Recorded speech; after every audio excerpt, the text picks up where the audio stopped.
I don't know if the video caught that. That could have been bad. I think I didn't sharpen this thing more. Okay, lesson learned.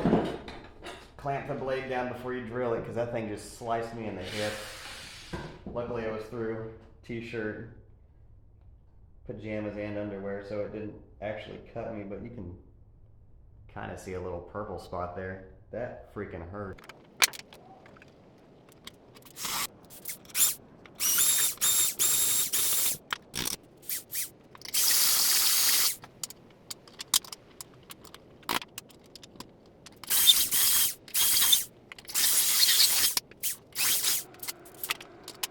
Alright, I'm finishing this off camera so I can listen to my audiobook because it might take me a little bit of time.